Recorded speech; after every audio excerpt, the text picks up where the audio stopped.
இந்த அனர்த்தம் வரும்போது தெரியாது. ஆனால் அந்த நாள் நான் எனி டைம் கால் எடுத்து வீட்டுக்கு காய்ச்சிக்கிருந்தேன். காய்ச்சிக்கிருக்கும்போது ஈவினிங் கால் எடுத்தேன். அதுக்கப்புறம் என்னோட ஹஸ்பண்ட் சொன்னார், நான் பாபா பிள்ளைங்க எல்லாத்தையும் கூட்டிகிட்டு ஸ்கூலுக்கு வந்துட்டோம். நான் கேட்டேன் ஏன்னு சொல்லி, அதுக்கப்புறம் இந்த மாதிரி அனர்த்தம் வந்து மண் சரிவு வந்து எல்லாத்தையும் போக சொல்லிட்டாங்க, அதனால நான் ஸ்கூலுக்கு வந்துட்டேன். அந்த ஒரு வார்த்தை மட்டும்தான் காய்ச்சார். அதுக்கப்புறம் 5 நாளாக வேலையை செய்யலை, போன் கவரேஜ் இல்லை. அதனால் நாங்கள் பெரிய ஒரு கஷ்டத்தில் நிறைய அழுந்து சாப்பாடு இல்லாமல் பெரிய ஒரு கவலையில் தான் இருந்தேன். அதுக்கப்புறம் நான் அங்கங்கே தகவல் தேடி அங்கங்கே கதைச்சி அப்படித்தான் நான் அதை தேடிக்கிட்டேன். அப்புறம் தான் வந்து சொல்லியிருந்தாங்க, அந்த ஃபுல்லாக ஏரியாவே போயிடுச்சு, எல்லாம் முகாமையில் தான் ஸ்கூலில் இருக்கிறோம் அப்படின்னு சொன்னாங்க.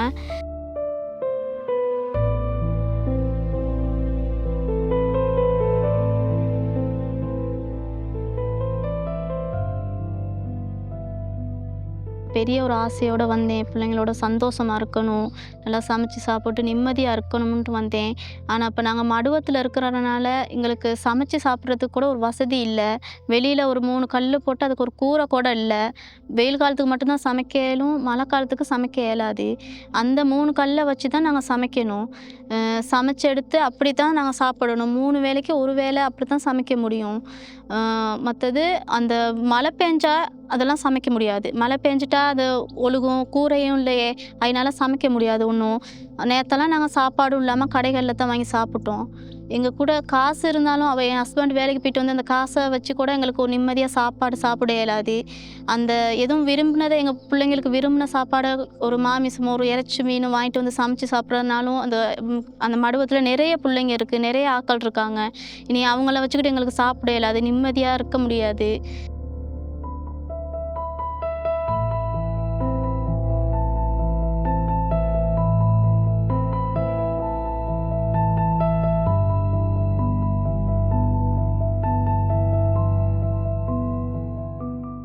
நாங்கள் தங்கியிருக்க மடுவத்தை பற்றி சொல்கிறதா இருந்தால், ஒரு சின்ன ஒரு 10 அடிக்கு தான் தகரத்தை வச்சு சுற்றி மறைச்சி கொடுத்துருக்காங்க. அதில் ஒரு சின்ன கட்டல் 2 மட்டும்தான் போட இயலும். அதுகளுக்கு தான் சமைச்சு அதுகளுக்கு தான் எங்களோட சாமாங்க பாத்திரம் எல்லாம் வச்சுக்கணும். அதுகளுக்கு ஒழுங்கான ஒரு சந்தோஷமான லைஃப்பை கொண்டு போய் இயலாது. அதுகளுக்கு பிள்ளைங்க நாங்கள் 2 பேர் 4 பேர் அதுகளுக்கு வாழணும். ஒரு கதைக்கிறதா இருந்தால் கூட ஒரு மொல்ல தான் கதைக்கணும். ஏன்னா அது ஒரு தகரத்துக்கு அங்கிட்டு நல்லா விளங்கும். அதனால் கதைக்கிறதா இருந்தாலும் சிரிக்கிறதா கூட நாங்கள் முள்ளத்தான், எங்களுக்கு உரிமை இல்லாத மாதிரி தான் அந்த லக்கில் நாங்கள் வாழ்ந்துக்கிட்டு இருக்கோம். பக்கத்தில் ஒரு 2 மாத பாபா இருக்குது. அதுவும் அந்த மழை பெஞ்சா கூதல் எந்த டைமுமே ஒரு அழுந்துக்கிட்டு தான் இருக்குது. எதுவும் கதைக்க இயலாது, சிரிக்க இயலாது. மழை டைமுக்கு அந்த சாரல்லாம் உள்ளுக்கு வருது, உள்ளுக்கு இன்னும் ஒழுகுது. நாங்கள் கட்டியிருக்க எங்களுக்கு கொடுத்துருக்க ரூம்கிட்ட எல்லாம் ஒழுகுது, தண்ணி வருது உள்ளுக்கு. நாங்கள் இப்போ இந்த வாழ்க்கையை நாங்கள் எவ்வளோ நாளைக்கு நாங்கள் கொண்டு போகிறதுன்னே எங்களுக்கு தெரியலை. யோசிச்சு உண்மைக்குமே ஒரு பைத்தியம் மாதிரி இருக்கிறோம். நாங்கள் அந்த 2 கட்டலுக்குள்ளே நாங்கள் எங்களோட வாழ்க்கையே முடிஞ்சு போகுது. எங்களோட வாழ்க்கையில் நாங்கள் எங்கள் பிள்ளைங்களையும் அதுளுக்கு வச்சுக்கிட்டு நாங்கள் உண்மைக்குமே அது வாழ்க்கைன்னா இப்படி ஒரு வாழக்கூடாதுங்கிற அளவுக்கு தான் இப்போ நாங்கள் அந்த நினைக்காத வாழ்க்கையை தான் நாங்கள் வாழ்ந்துக்கிட்டு இருக்கோம்.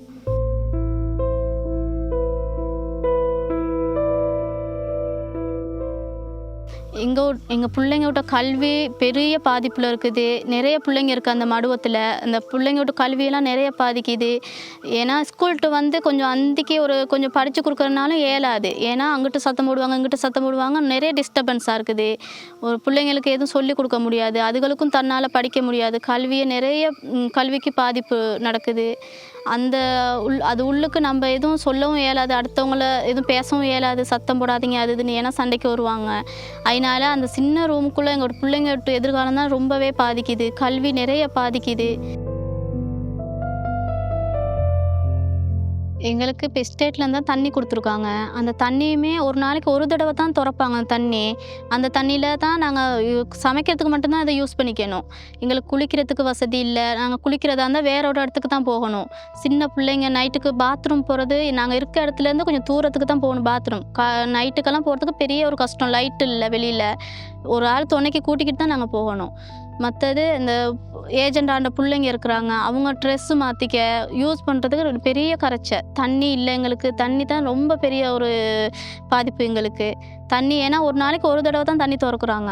அந்த தண்ணியை தான் நாங்கள் மிச்சம் பண்ணி வச்சு பாவிக்கணும். அதனால பிள்ளைங்களுக்கு ட்ரெஸ் மாற்றுறதுக்கு, குளிக்கிறதுக்கு, அதுக்கெல்லாம் நாங்கள் வெளியில் தான் தண்ணி தேடிக்கிட்டு போகணும். இது ஒரு பெரிய பிரச்சனை எங்களுக்கு.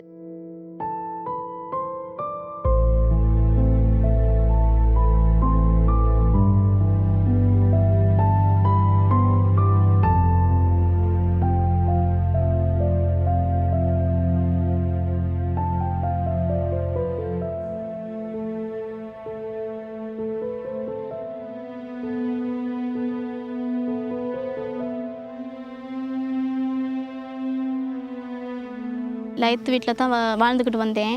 ஆனால் அந்த நாங்கள் ஒரு வீட்டில் 2 குடும்பம் இருந்தோம். அந்த இட வசதி இல்லாதனால தான் எங்கள் வீட்டு முன்னுக்கே அது பரம்பரையாக இருந்துச்சு ஒரு காணி ஒன்று.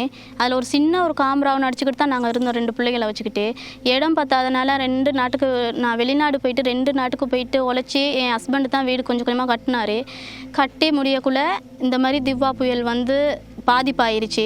இப்போ நாங்கள் பிள்ளைங்க 2ஐயும் வச்சுக்கிட்டு நடு ரோட்டில் தான், அந்த வீட்லேயும் இருக்க வேணான்ட்டு நாங்கள் நடு ரோட்டில் தான் பிள்ளைங்க 2ஐயும் வச்சுக்கிட்டு இருக்கிறேன். ஒரு முகாமையில் தான் இருக்கிறோம். அதனால் எங்களுக்கு அந்த கட்டின வீடும் உரிமல்ல. நாங்கள் உழைச்ச காசெல்லாம் போயிடுச்சு கஷ்டப்பட்டு. எங்கள் பிள்ளைங்களுக்குன்னு சேர்த்து வச்சு எல்லாமே போயிடுச்சு. அவ்வளோ கஷ்டப்பட்டு நாங்கள் தேடினோம், எல்லாமே போயிடுச்சு எங்களை கைவிட்டு. அதனால் எங்களுக்கு ஒரு காணி இல்லாதனால அதுதான் எங்களுக்கு பிரச்சனை. காணி இல்லாதனால, ஒப்பு இல்லாதனால அவங்க சொல்கிறாங்க வீடு கொடுப்பாங்களா இல்லையா மலைகள் மக்களுக்கு அப்படிங்கிற ஒரு இது இருக்குது, பிரச்சனை சொல்லிக்கிறாங்க. அதனால் எங்களுக்கு ஒரு காணி, ஒரு ஒப்போட காணி ஒன்று வேணும். அவ்வளவுதான் நாங்கள் கேட்டுக்கொள்கிறது எங்கள் பிள்ளைங்களோட எதிர்காலத்துக்கு.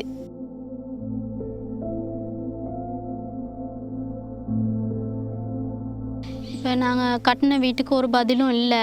அதனால் நாங்கள் இந்த அரசாங்கத்துக்கு எங்கள் பரம்பரை எல்லாம் உழைச்சி கொடுத்துருக்கு. நாங்கள் இந்த அரசாங்கத்துக்கும் எங்களுக்கும் எந்த ஒரு சம்மந்தமும் இல்லாத மாதிரி தான் நடத்தி கொண்டு போகிறாங்க. எங்கே போனாலுமே இந்த மலைகள் மக்களுக்கு ஒரு தனி ஒரு இதாக தான் ஒதுக்கி வைக்கிறாங்க. அப்படி நீங்கள் எங்களுக்கு வீடு கட்டி கொடுக்காட்டி, எங்களுக்கு எதுவும் ஒரு முடிவு சொல்லாட்டி நாங்கள் எங்கள் வீட்டுகள்லேயே வந்து இருக்கிறோம். நாங்கள் அப்படி வந்து எங்களுக்கு எந்த ஒரு அனர்த்தமும் வந்து எங்களை கொண்டு போனாலும் பரவாயில்ல, எந்த பிரச்சனையும் இல்லை, நாங்கள் அதிலே சாகுறோம்.